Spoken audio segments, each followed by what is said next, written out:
ഓം ശ്രീനാരായണ പരമഗുരവേ നമഃ. ശ്രീനാരായണ ഗുരുദേവ തൃപാദങ്ങളാൽ വിരചിതമായ ദർശനമാല എന്ന കൃതിയിലെ ഭാനദർശനത്തിലെ 9ാമത് ശ്ലോകത്തിന്റെ പഠനത്തിലേക്ക് നാം പ്രവേശിക്കുകയാണ്. യഥാ ദൃശമാത്മാനം സ്വയം ആത്മാ ന പശ്യതി അതോ ന ഭാസ്യതേ ഹ്യാത്മാ യം പശ്യതി സാ ഭാസ്യതേ. യഥാ ദൃശമാത്മാനം സ്വയം ആത്മാ ന പശ്യതി അതോ ന ഭാസ്യതേ ഹ്യാത്മാ യം പശ്യതി സാ ഭാസ്യതേ. ഇതാണ് ശ്ലോകം. യഥാ ദൃഗ്ദൃശം സ്വയം ന പശ്യതി. യഥാ ദൃഗ്ദൃശം സ്വയം ന പശ്യതി തഥാ ആത്മാ ആത്മാനം സ്വയം ന പശ്യതി. അതഃ ആത്മാ ന ഭാസ്യതേ ഹി ആത്മാ യം പശ്യതി സാ ഭാസ്യതേ. ഇത്തരത്തില് ഈ ശ്ലോകത്തെ അന്വയിച്ച് മനസ്സിൽ ഉറപ്പിച്ചെടുത്തതിന് ശേഷം നമുക്കിതിലെ പദാനുപദ അർത്ഥങ്ങൾ മനസ്സിലാക്കാം. യഥാ എപ്രകാരമാണോ ദൃഗ്ദൃശം, ദൃക്ക് ദൃശ്യം, ദൃക്ക് എന്ന് പറയാൻ കണ്ണാണ്, ദൃശ്യം കണ്ണിനെ. അപ്പൊ ദൃക്ക് എപ്രകാരമാണോ കണ്ണിനെ, ദൃശ്യത്തെ സ്വയം ന പശ്യതി, സ്വയം കാണാത്തത്, സ്വയം കാണുന്നില്ലയോ, അതുപോലെ തഥാ അതുപോലെ ആത്മാ ആത്മാനം സ്വയം ന പശ്യതി, ആത്മാവ് ആത്മാവിനെ സ്വയം കാണുന്നില്ല. അതഃ അതുകൊണ്ട് ആത്മാ ന ഭാസ്യതേ ഹി ആത്മാവ് ഭാസിക്കുന്നതേയില്ല. ആത്മായം പശ്യതി ആത്മാവ് യാതൊന്നിനെ കാണുന്നുവോ സാ ഭാസ്യത്തെ അത് ഭാസിക്കപ്പെടുന്നു.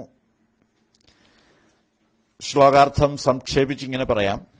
എപ്രകാരമാണോ കണ്ണ് സ്വയം കണ്ണിനെ കാണാതിരിക്കുന്നത് അപ്രകാരം ആത്മാവ് ആത്മാവിനെ സ്വയം കാണുന്നില്ല. അതുകൊണ്ട് ആത്മാവ് ഭാസിക്കുന്നതേയില്ല. ആത്മാവ് യാതൊന്നിനെ കാണുന്നുവോ അത് ഭാസിക്കപ്പെടുന്നു. ഭാനാതീതമായി ഇവിടെ എന്തെങ്കിലും ഉണ്ടോ എന്നുള്ള ചോദ്യത്തിനുള്ള ഉത്തരമാണ് ഈ ശ്ലോകത്തിൽ നൽകപ്പെട്ടിരിക്കുന്നത്. ഭാനത്തിന് ജാഗ്രത്, സ്വപ്നം, സുഷുപ്തി, തുര്യം എന്നീ 4 അവസ്ഥകളുള്ളതായി ഗുരു നമ്മെ പഠിപ്പിച്ചു. അഹം ബ്രഹ്മ എന്ന ബോധവൃത്തി യാതൊന്നാണോ അതാകുന്നു തുര്യമെന്നാണ് തുര്യമെന്ന പദത്തിന് ഗുരു നൽകിയിരിക്കുന്ന നിർവചനം.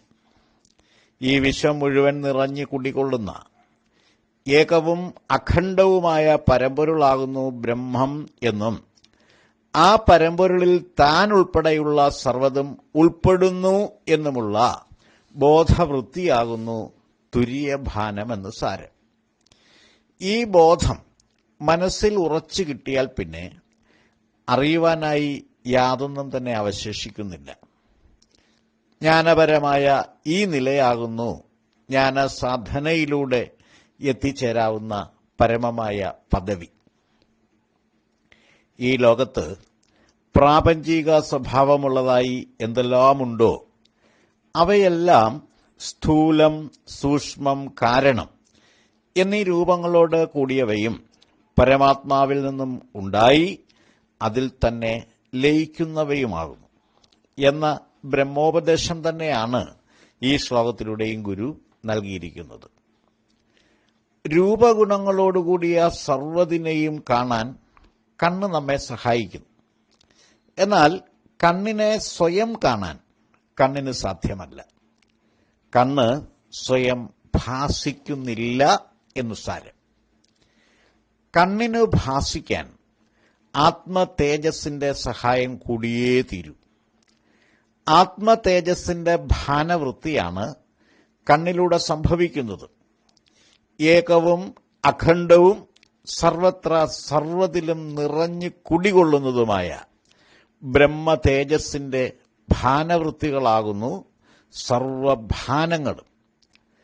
ആത്മാവ് കാണുന്നത് എന്താണോ അതാണ് കണ്ണിലൂടെ ഭാസിക്കുന്നത്.